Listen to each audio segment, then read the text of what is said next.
कर लिया है, उनके नेवी पे को खत्म कर दिया है, उनके थल सेना को खत्म कर दिया है, IRGC को खत्म कर दिया है। ईरान की बात कर रहा हूं, और दूसरी तरफ कह रहे हैं कि 2 से 3 हफ्ते लग जाएंगे। तो 2 से 3 हफ्ते भाई लगेंगे क्यों? और जिस समय देखिए मजेदार, अभी हमारी दोनों सहयोगी आराधना और आंचल बता भी रही थी कि जिस समय ये भाषण दे रहे थे उसी समय ईरान ताबड़तोड़ हमले कर रहा था।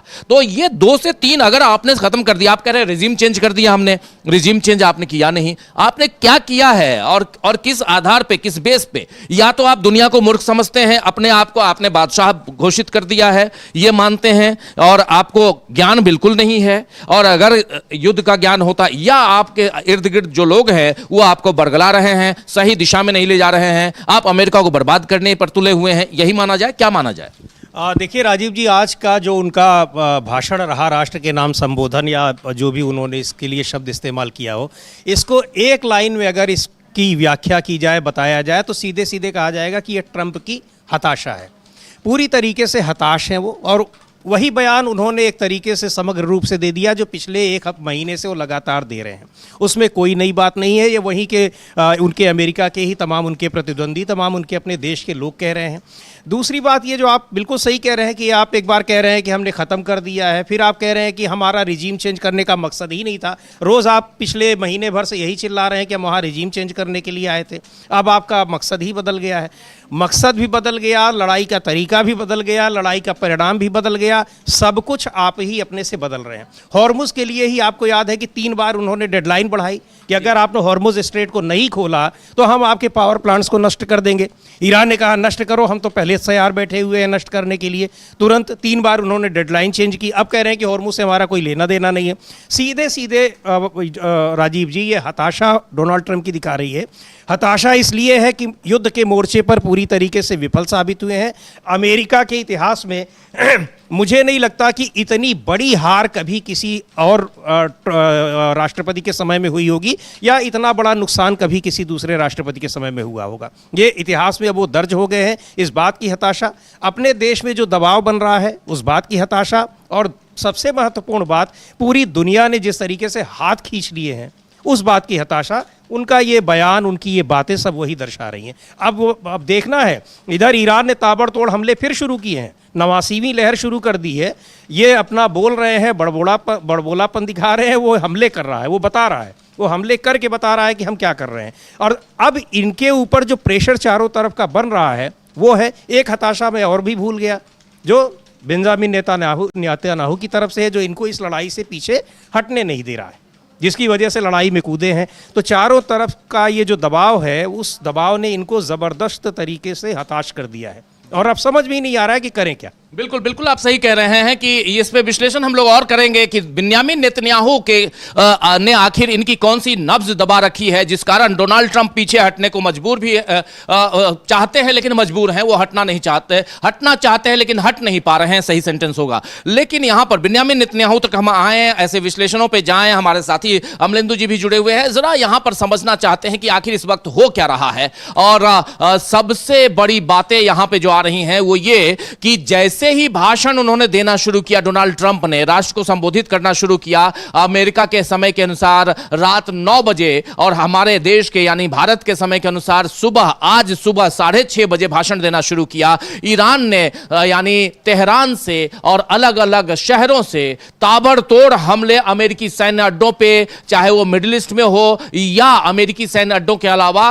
उधर जो इजराइल है, इजराइल के ऊपर भी हमले करना शुरू कर दिया इसने, ईरान ने। ईरान के ये हमले अभी तक के बताए जा रहे हैं सबसे बड़े हमलों में से एक है। ईरान ने जिस ढंग से आज सुबह सुबह चारों तरफ हमला किया है, उससे उसने बता दिया कि डोनाल्ड ट्रंप जी, आपके भाषण का स्वागत हम करते हैं इसी ढंग से, यही माना जाए अमलेंदु जी। और इसमें भी बहुत सारी खबरें, पहले जो खबरें हैं उस पर आते हैं हम लोग, और खबरों में CIA की एक जो पूर्व CIA के अधिकारी हैं उनका बयान भी है, और CIA का मतलब अमेरिका, और अमेरिका के जो आज के अधिकारी, पूर्व अधिकारी, ये सब लोग लगातार डोनाल्ड ट्रंप को चेतावनी दे रहे हैं कि आप फंसे हुए महाराज, आप बाहर निकलो।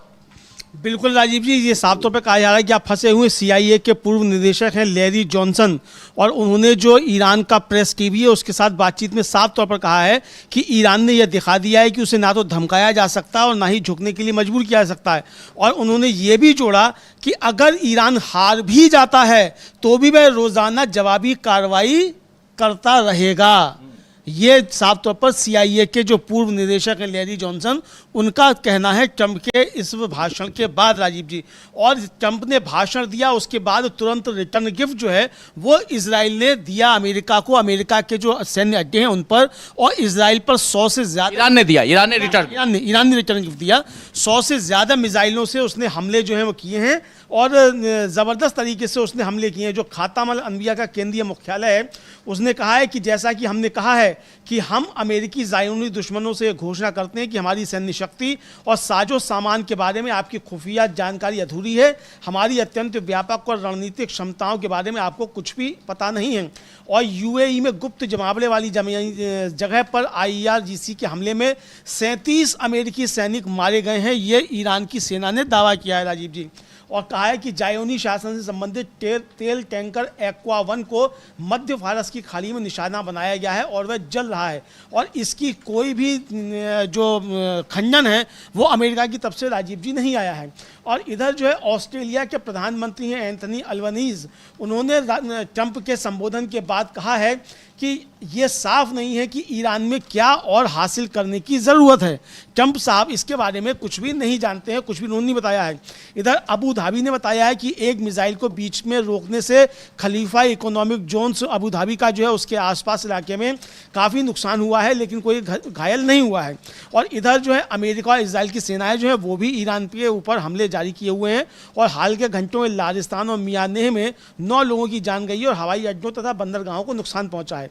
कुवैत में दमकल कर्मियों के एक दल ने बताया है कि उनके मुख्य हवाई अड्डे पर स्थित ईंधन के टैंकों पर हमला हुआ है और आग लगी हुई है उनमें। वहीं बहरीन जो है और सऊदी अरब, संयुक्त अरब अमीरात ने भी मिसाइलों और ड्रोनों के हमले की सूचना दी है राजीव जी। ये जैसे आप बता रहे हैं, देखिए कुवैत का जिक्र आपने किया, बहरीन का जिक्र किया आपने, इजराइल का किया, सऊदी अरब का किया, ये चारों तरफ अगर ताबड़तोड़, उसके बाद ऑस्ट्रेलिया भी कह रहा है कि स्वागत नहीं कर रहा है, कहीं भी स्वागत नहीं इनके भाषण का। इसका मतलब है कि बहुत ही फीका भाषण, देश को वही प्राइम टाइम को बर्बाद करने आ गए। उस समय कुछ और प्राइम टाइम में कुछ और हो रहा होता तो ज्यादा बेहतर था। लेकिन डोनाल्ड ट्रंप के इस भाषण के एक हिस्से को, एक अंश को और सुनना जरूरी है। डोनाल्ड ट्रंप यहां पे जो कह रहे हैं वो बहुत महत्वपूर्ण बातें कह रहे हैं, और कह रहे हैं कि हम लोगों ने ट्रैक को, ऑन ट्रैक हम लोग हैं, we are on track to complete all the America's military objectives shortly. ये साफ साफ अमेरिका के जितने भी ऑब्जेक्टिव्स हैं, मिलिट्री ऑब्जेक्टिव्स हैं, उसको हम बहुत जल्द यहां अचीव कर लेंगे, इसके ट्रैक पे हैं। आप बात तो बहुत सही कह रहे हैं, लेकिन क्या आप सचमुच यही करने जा रहे हैं या आप इस जंग में हार चुके हैं? जरा सुन लेते हैं उनकी जुबानी, डोनाल्ड ट्रंप की जुबानी, और बात को, इस चर्चा को आगे बढ़ाएंगे। सुनिए जरा। I've made clear from the beginning of Operation Epic Fury that we will continue until our objectives are fully achieved. Thanks to the progress we've made, I can say tonight that we are on track to complete all of America's military objectives shortly, very shortly. We're going to hit them extremely hard over the next 2 to 3 weeks. We're going to bring them back to the Stone Ages where they belong. In the meantime, discussions are ongoing. Regime change was not our goal. We never said regime change, but regime change has occurred because of all of their original leaders' death. They're all dead. तो ये Trump अपने जो इस prime time में ये बोल रहे हैं। अब अमलेंदु जी, प्राइम टाइम जो होता है तो बिल्कुल तरोताज़ा रहना चाहिए, लेकिन डोनाल्ड ट्रंप अभी थोड़ी देर पहले जो हमने कहा कि उनके पूरे भाषण को अगर एक शब्द का नाम दिया जाए तो हताशा, पूरी तरीके से हताश दिख रहे हैं। वो उनकी बॉडी लैंग्वेज भी बता रही है, उनका जो भाषण दिया है उन्होंने उसका कंटेंट भी बता रहा है, और जिस तरीके से प्रतिक्रिया उनके देश से आ रही है वो भी यही कह रही है कि पूरी तरह से हताश हैं।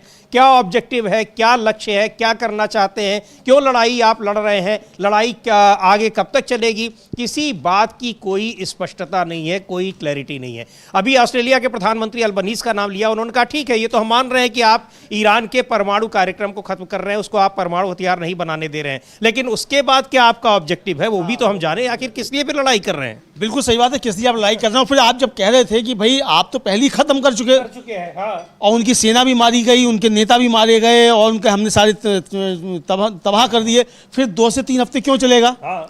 ये भी बताइए। फिर इस 2-3 हफ्ते में करेंगे क्या आप? करेंगे क्या आप? तो ये रिजीम भी आपने चेंज कर चुके हैं, सब कुछ आप कर चुके, तो आज 2 से 3 हफ्ते करेंगे क्या? बात असल में यही है समीर जी कि ये एक तरीके से देखा जाए तो ये बुरी तरीके से पिट रहे हैं।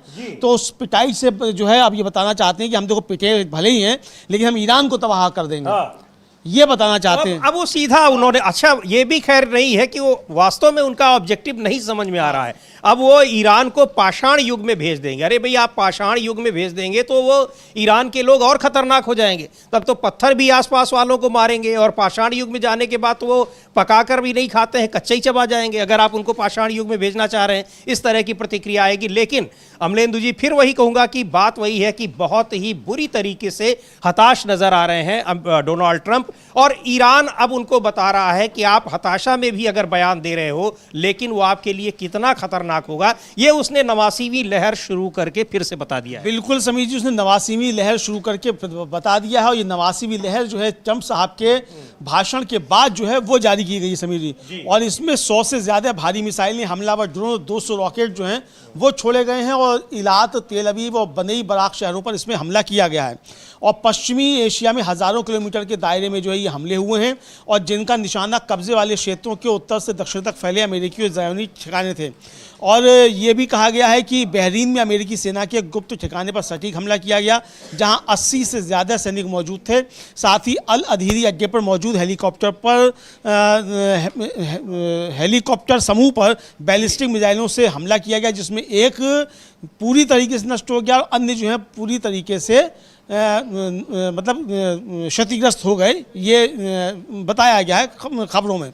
इधर समीर जी जो इस्फहान है, उसमें इस्फहान में जो हवाई अड्डा अमेरिका मतलब उसका ईरान का इस्फहान, उस पर अमेरिकी इजरायली सेनाओं का हमला हुआ है। और इस्फहान के उपराज्यपाल ने कहा है कि शाम में जो है काशान हवाई यात्री अड्डे पर अमेरिकी इजरायली सेनाओं ने हमला किया, और मेहर एजेंसी ने ये रिपोर्ट दी है। और इस हमले में कुछ हवाई अड्डे के कुछ स्थानों को नुकसान पहुंचा है, ये भी खबर आई है। इधर जो पीट हेगसेथ हैं जो वहाँ के रक्षा मंत्री हैं, और उन्होंने एक सोशल मीडिया पर एक वन लाइनर जो है वो लिखा, वापस पाषाण युग में। और ये ट्रंप के भाषण के बाद उन्होंने लिखा। तो यानी अब ये धमकी दी जा रही है कि वापस पाषाण युग में भेज देंगे, यानी ईरान को तहस नहस कर देंगे। ईरान को जब आप तहस नहस करेंगे तब करेंगे, लेकिन इजराइल पर जिस तरीके से ईरान ने पलटवार किया है, खबर ये आ रही है समीर जी कि वहाँ एक जो अंडरग्राउंड वाटर लाइन होती है वो फट गई उसके हमले से, और उसकी वजह से सड़कों पर बाढ़ जैसी स्थिति वहाँ देखने को मिली इजराइल में। ये विजुअल्स वहाँ की जो इजराइल का मीडिया है वही उसको जारी कर रहा है। तो ये खबरें इस समय आ रही हैं, और ज़बरदस्त तरीके से ईरान ने जो है वो हमले इस समय किए हैं ट्रंप साहब के भाषण के तुरंत बाद। बिल्कुल, और वहाँ पर ये चाहे अब जो पीट हेगसेथ है वो दोहरा रहे हो कि ईरान को पाषाण युग में लाएंगे, डोनाल्ड ट्रंप कह रहे हो, लेकिन सच्चाई जो है, वास्तविकता जो है, उसको अमेरिका की जनता, अमेरिका के जो तमाम जिम्मेदार लोग हैं, या वहाँ के जो पुराने अधिकारी हैं, सेना के अधिकारी हों, चाहे वो CIA के अधिकारी हों, उन लोगों को भी हकीकत पता है कि वास्तव में हो क्या रहा है। और जिस तरीके से अब ये लैरी जॉनसन का बयान आया है, CIA के जो वो अधिकारी रहे हैं, विश्लेषक रहे हैं, उनका जिस तरीके से कहना है कि ईरान को बहुत गलत आंका गया, बहुत कमतर आंका गया, और बिल्कुल पूरी तरीके से हमारा आकलन फेल है उसको समझने में, और काफ़ी कुछ नुकसान अभी अमेरिका का होना बाकी है। अभी पिछले दिनों हम लोग इस कार्यक्रम में चर्चा भी कर चुके हैं, जो एक सेना के मौजूदा जनरल का इंटरव्यू CNN टेलीविजन ने किया, वहाँ पर उनका कहना था कि 7,000 और सैनिकों को भेजने का मतलब यह है कि उन 7,000 सैनिकों को आप मौत के मुंह में झोंक रहे हो। तो ये ट्रंप की ये धमकियां कितनी खोखली हैं, ये उन्हीं के देश के तमाम रक्षा विशेषज्ञ और बड़े अधिकारी ये खुद ही उसका पर्दाफाश कर दे रहे हैं। बिल्कुल उसका खुद ही पर्दाफाश कर दे रहे हैं। और वहीं के जो सैन्य विशेषज्ञ हैं और पूर्व रक्षा अधिकारी हैं, वो सब कह रहे हैं कि भाई आपके 40 से 50 हज़ार तो पहले ही उस क्षेत्र में मौजूद थे, और 13 जब अड्डे आपके बिल्कुल ध्वस्त हो गए तो उसके बाद वहाँ से वो कहाँ गायब हो गए। तो अब आप अगर 7,000 और भी भेज देंगे भैया, अगर आपके वहाँ 45,000 थे और आपने वहाँ 50,000 कर दिए, तो इससे क्या अंतर पड़ जाएगा। और ये जाकर अब करेंगे क्या भाई, जब तक कि आप 10-20 लाख की ना भेजो, वहाँ 10 लाख की सेना तैयार है ईरान में, जमीन पर तो इंतजार करने की आपकी 50,000 आए तो गाया मूली की तरह इनको काटा जाए, वो तो इंतजार कर रहे हैं लगातार। और साफ चेतावनी दे रहे हैं। अब्बास अरागची जो विदेश मंत्री उन्होंने भी साफ तौर पर कहा है कि ये आप जो है एडवेंचर मत कीजिएगा, वरना आपको बहुत नुकसान होगा। हम आपका इंतजार कर रहे हैं कि आप ये एडवेंचर करें, आप शेर की मान में घुसने की कोशिश तो कीजिए, तो आपका पाला शेरों से पड़ा है। तो ट्रंप साहब अभी ये समझ नहीं पा रहे। दूसरा समीर जी, जो ईरान का जो भौगोलिक क्षेत्र है वो इतना जटिल है कि वहाँ दूसरी सेना जाके मात खाएगी ही खाएगी। आपको पता नहीं चलता है कि कब बर्फ आ गया, कब पहाड़ आ गया, कब समतल आ गया, कहाँ रेगिस्तान आ गया। तो आप उसकी घाटियों में ही निपट के मर जाएंगे। मालूम पड़ेगा कि आपकी सेना जो है घाटी के बीच से निकल के जा रही है, ऊपर से ताबड़तोड़ आप पे फायरिंग हो रही है। और ट्रंप के आज के इस जो भाषण उन्होंने 19-20 मिनट का दिया है, इसको माने कि अगर इसमें कुछ गंभीरता भी है, तो जिस तरह से वो इराक युद्ध, वियतनाम युद्ध का जिक्र कर रहे हैं, उससे पहले विश्व युद्ध का जिक्र कर रहे हैं, तो क्या माना जाए कि वो इस तरह से 8-10 साल लंबा खींचने के उसमें है, कम से कम 3-4 साल खींचने के की फिराक में है, ताकि उनका कार्यकाल खत्म हो और इस लड़ाई का जो नतीजा निकले वो दूसरे जो तब के राष्ट्रपति आए उनके ऊपर जाए। क्या इस तरह की भी उनकी योजना है, अगर वास्तव में इस लड़ाई को इतना लंबा खींचने की उनकी मंशा दिखाई पड़ रही है? लेकिन जो जिनका हम लोग जिक्र कर रहे हैं, लैरी जॉनसन, एक बार उनको सुनेंगे भी। CIA के पूर्व वो विश्लेषक हैं, बड़े अफसर रहे हैं, कि वो क्यों कह रहे हैं कि ट्रंप इस लड़ाई में फंस गए हैं, ट्रैप में आ चुके हैं, जाल में फंस गए हैं। बिल्कुल बिल्कुल समीर, उनको लैरी जॉनसन को सुनेंगे और वो साफ तौर पर कह रहे हैं, और प्रेस TV के साथ बातचीत करते हुए उन्होंने इस बात को कहा है समीर जी कि ट्रंप जो है इसमें फंस गए हैं। और बहुत महत्वपूर्ण बातें उन्होंने कही है, उनको हम लोग सुन भी लेंगे कि क्या कह रहे हैं वो लैरी जॉनसन जो हैं। लेकिन उनका यही कहना है कि ईरान ने ये बता दिया है कि ना तो उसे डराया जा सकता है, ना धमकाया जा सकता है, ना हराया जा सकता है। और जो महत्वपूर्ण बात उन्होंने और कही है, उनका साफ तौर पर कहना है कि अगर वो हार भी जाता है तब भी वो जवाबी कार्रवाई करता रहेगा। यानी अगर एक भी ईरानी जिंदा रहेगा तो वो पलट के वार करता रहेगा। और समझिए दुनिया के अंदर ऐसा देखने को नहीं मिलता है। आप देखिए कि किस तरीके के विजुअल्स इजराइल से आ रहे हैं कि इजराइल छोड़कर वहाँ के नागरिक भाग रहे हैं। लाखों की संख्या में देखा किस तरीके से जॉर्डन की सीमा पर जो है इंतजार कर रहे हैं कि इजराइल से बाहर निकल जाएं। और जो विदेशों में ईरानी नागरिक रह रहे हैं वो विदेशों को छोड़कर अपने घरों को वापस लौट रहे हैं कि हम जंग में जाकर शरीक होंगे। तो ये जज्बा आप कहाँ से ला सकते हैं, आप इनसे कैसे लड़ेंगे? और पास में बम गिर रहे हैं, मिसाइलें गिर रही हैं और वो प्रदर्शन कर रहे हैं, नारे लगा रहे हैं, नारे लग रहे हैं, अल्लाह अकबर, इंतकाम इंतकाम, ये नारे लग रहे हैं। आधी आधी रात तक सड़कों जो है वो गुलजार हैं इंतकाम इंतकाम के नारों से। तो भाई जिस देश की जनता जो है आपसे लड़ने के लिए तैयार है, तो उस सेना का सीना तो वैसे ही 10 गुना चौड़ा हो गया होगा। 56 इंच का नहीं, 56,000 इंच का सीना उस देश की सेना का हो गया होगा। समीर जी बिल्कुल। तो सुनते हैं लैरी जॉनसन क्या कह रहे हैं। ये CIA के पूर्व अधिकारी है और ये इन्होंने बात कही। लेकिन बड़ी महत्वपूर्ण बात है कि ईरान को न तो आप धमका सकते हैं, ना आप उसे हरा सकते हैं, और हराने के बाद भी आप उससे पीछा नहीं छुड़ा पाएंगे। तो ये महत्वपूर्ण बात। अब इसमें डोनाल्ड ट्रंप की इन बातों को हास्यास्पद ही कहा जाएगा। उनके कहा जा रहा है कि मानसिक संतुलन ही अपना खो चुके हैं, जिस तरह से वो बार बार बयान दे रहे हैं और बयानों को अपने बदल रहे हैं। लेकिन अब अमेरिका में भी, वहां पर भी उनकी बातों को कोई समझ नहीं रहा है, उनको सारे लोग समझ रहे हैं और इसी तरीके से ले रहे हैं कि ये सारे बयान हास्यास्पद हैं, बेमतलब हैं और अपने को कहीं ना कहीं बचाने की ये एक नाकाम कोशिश कर रहे हैं डोनाल्ड ट्रंप। बहरहाल लैरी जॉनसन को सुनते हैं क्या कह रहे हैं। He's trapped, tried to find an off-road, so he's just declaring, oh yeah, we won, we wiped out everything, but we haven't won to the point that Iran's ready to give up. And you know what has been taking place is Iran retaliates on a day-to-day basis according to what the West, what Israel and the United States do to Iran. And I note that on Tuesday, there were a lot of commentary about, oh, Iran seems to have slackened off. Maybe they're running out of missiles. And then today we saw one of the heaviest attacks since the 28th of February, and really one of the most effective attacks against targets both in Israel and through at U.S. bases throughout the region, particularly at Prince Saud. तो Larry Johnson कह रहे हैं कि आप जितना आपने सोचा था तो आप पता नहीं कैसे सोच लिए थे, लेकिन ईरान वो ताकत है जिसको आप डरा धमका नहीं सकते और हराने की तो आप छोड़ ही दीजिए। हाँ बिल्कुल, हराने की तो आप बिल्कुल ही छोड़ दीजिए और किसी भी हाल में झुकने के लिए आप उसे मजबूर नहीं कर सकते। और ये बार बार जो है समीर जी, तमाम जो वहाँ के हैं, चाहे सैन्य कमांडर हो, चाहे सेना के प्रवक्ता हो, और चाहे जो है वो राजनेता हो, वो सब साफ तौर पर यही कह रहे हैं कि भाई अब ईरान झुकने वाला नहीं है और ये लड़ाई तभी ख़त्म होगी जब हम इसमें आपको शिकस्त पूरी तरीके से दे देंगे। ये साफ तौर पर वो कहते हुए दिखाई पड़ते हैं समीर जी। ट्रंप साहब जब उनको जो था संबोधित करना था, उससे पहले जो वहाँ की ट्रंप के खिलाफ राष्ट्रपति का चुनाव लड़ेंगी समीर जी, कमला हैरिस और पूर्व राष्ट्रपति हैं, उन्होंने कहा कि भाई इसको ट्रंप ने ऐसे युद्ध में झोंक दिया है जिसको अमेरिकी जनता नहीं चाहती थी। मैं तो उस युद्ध को, मतलब इसके भाषण को नहीं सुनूंगी, लेकिन मुझे मालूम है बोलेगा क्या।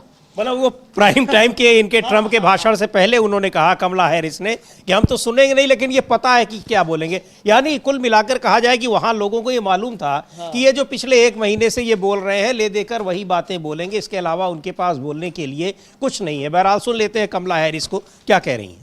और ये केवल कमला हैरिस ही नहीं बल्कि वहाँ पर आम जनता भी, बहुत सारे सीनेटर्स ने भी इनके भाषण के बाद बयान जारी किया है और किस तरीके से ये कहा है कि आखिर इन भाषणों में है क्या, और भाषण डोनाल्ड ट्रंप की क्या नीति है, क्या उनकी स्ट्रेटजी है, आगे करना क्या चाहते हैं, कुछ भी क्लियर नहीं है। और अमेरिका को इतने बड़े संकट में उन्होंने डाल दिया है और केवल अमेरिका ही नहीं, पूरी दुनिया इस संकट से प्रभावित हो रही है। सुनते हैं कमला हैरिस को। Hey everyone, so I'm not going to be able to watch the president's address tonight, but here's the thing. He brought America into a war the people do not want. He has put American troops in harm's way. Costs are rising by the day. And meanwhile, he has done nothing to address the needs of the people of America.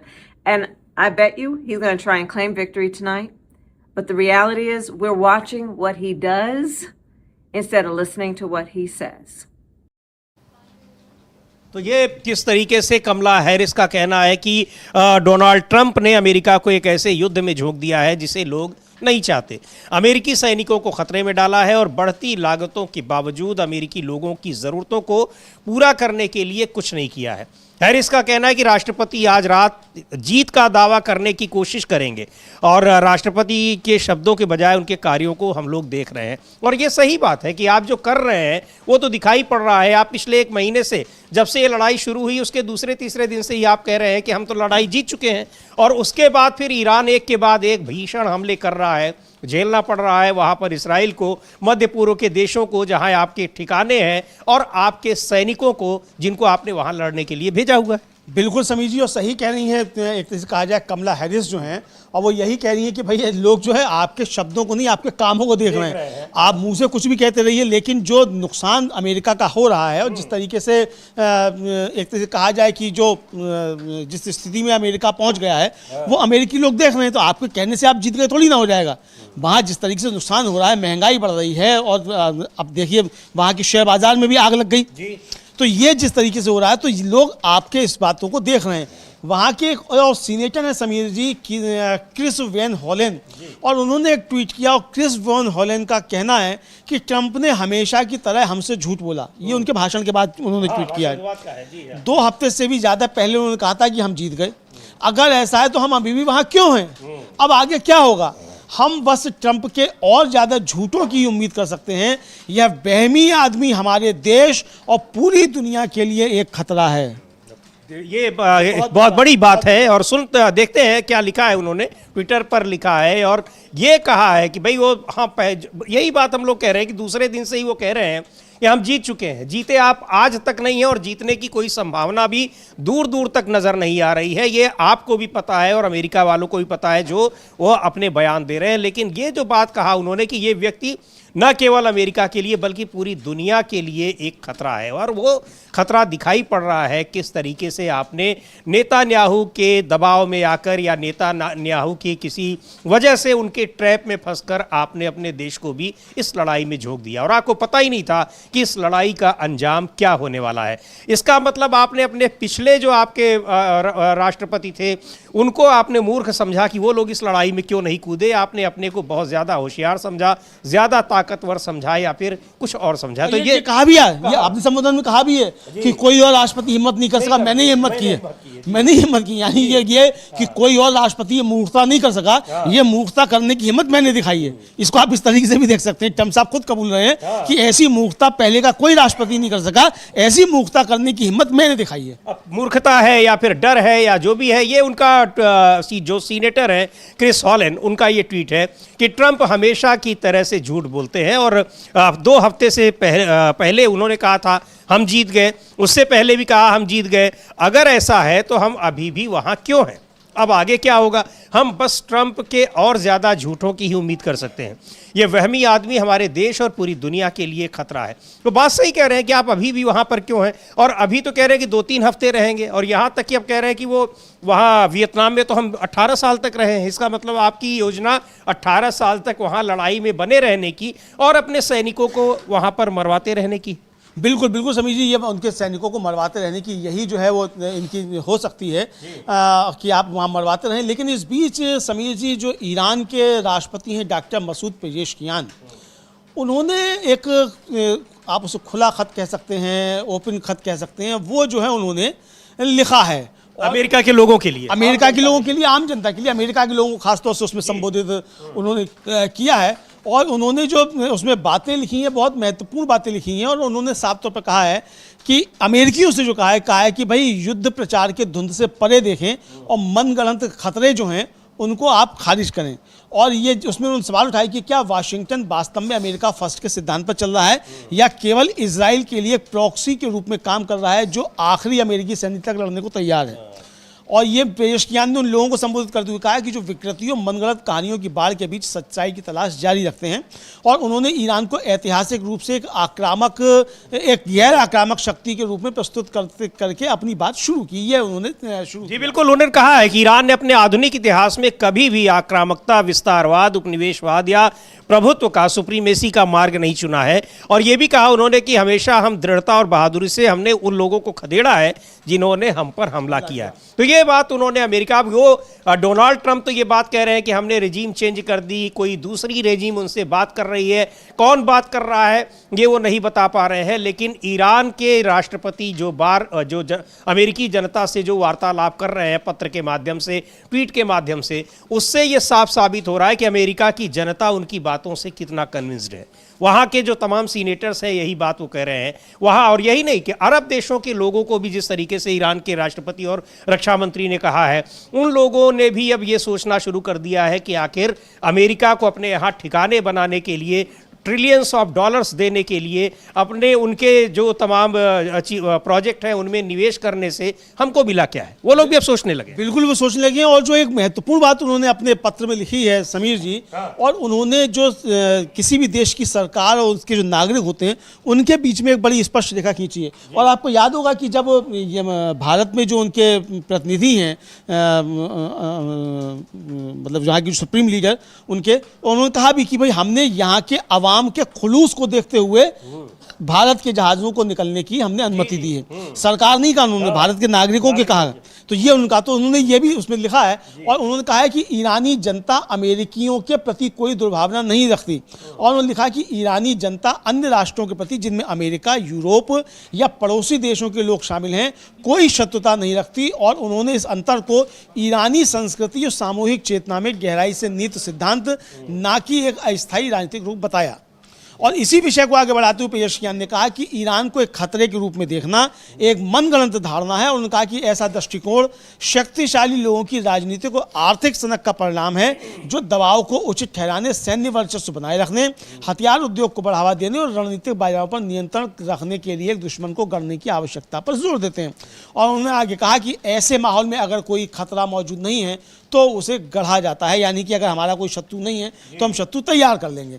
और उन्होंने Iran के चारों ओर मौजूद भारी अमेरिकी सैन्य उपस्थिति को क्षेत्र में असली खतरा बताया और ईरान की सैन्य मुद्रा का बचाव करते हुए इसे विशुद्ध रूप से रक्षात्मक बताया। जी बिल्कुल। और तो ये उन्होंने एक खुला पत्र जारी किया है अमेरिका के लोगों के नाम, और उसमें बताया है कि उनके देश के, अमेरिका के नागरिकों के साथ उनकी लड़ाई नहीं है, क्योंकि अमेरिका की सरकार ने, अमेरिका की सेना ने उन पर हमला किया है तो उससे अपना बचाव कर रहे हैं। और बड़ी महत्वपूर्ण बात उन्होंने कही है कि ये, और ट्रंप कह रहे हैं कि पूरी दुनिया के लिए ईरान खतरा है। कहा उन्होंने जो मसूद पेजेश्कियान कि हमने तो कभी न किसी के ऊपर आक्रमण किया है, न हमने कभी विस्तारवादी नीति अपनाई है हम, लेकिन हाँ ये भी है कि अगर हमारे ऊपर किसी ने हमला किया तो हम मुंह तोड़ जवाब देते हैं, वो जवाब दिया जा रहा है। तो बहुत ही ये महत्वपूर्ण है। और इधर भी जो खतम अल अंबिया है उसके जो प्रवक्ता हैं वो कह रहे हैं कि बहुत कमज़ोर जो इनकी जानकारी है अमेरिकी खुफिया एजेंसियों की और इस्राएली खुफिया एजेंसियों की,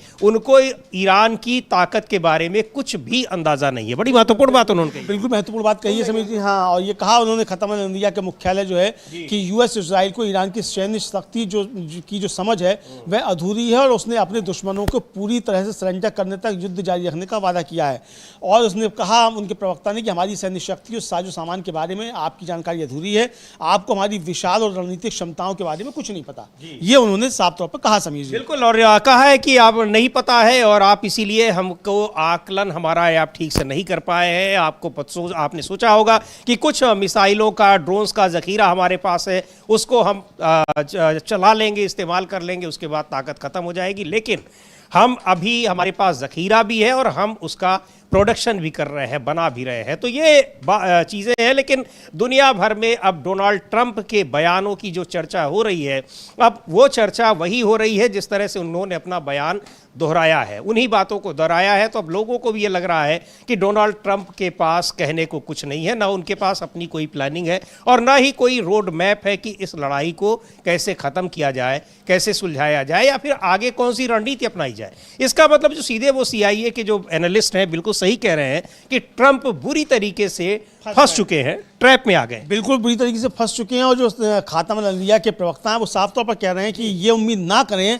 कि आपने हमारे रणनीतिक मिसाइल उत्पादन केंद्रों, लंबी दूरी के हमलावर और सटीक निशाना लगाने वाले ड्रोन, आधुनिक हवाई सुरक्षा और इलेक्ट्रॉनिक युद्ध प्रणालियों और विशेष उपकरणों को नष्ट कर दिया है। आप ये कतई गलतफहमी मत पालिए, और हम आपको और भी तगड़ा मार देंगे। और ये साबित भी किया ट्रंप के भाषण के बाद। और तगड़ी मार जो है ईरान ने तुरंत की, 100 से ज़्यादा मिसाइल और 200 से ज़्यादा रॉकेट एक साथ उसने जो है इनके अमेरिका के जो हवाई अड्डे, जो सैन्य अड्डे हैं उनके ऊपर, जहां सूचना थी कि इनके सैनिक छुपे हुए हैं, दावा है कि 37 सैनिक इनके मारे गए हैं, 80 सैनिक वहां थे, उनमें 37 मारे गए हैं। और इजराइल के ऊपर जो हमले किए वो उसने साफ तौर पर किया है, ये उन्होंने कहा। तो सुन लेते हैं क्या कह रहे हैं वो, और किस तरीके से बताया उन्होंने। 37 सैनिकों के मरने की भी खबर उन्होंने दी है और बताया है ईरान के जो ये प्रवक्ता है, सैन्य प्रवक्ता। बिस्मिल्लाहिर्रहमानिर्रहीम।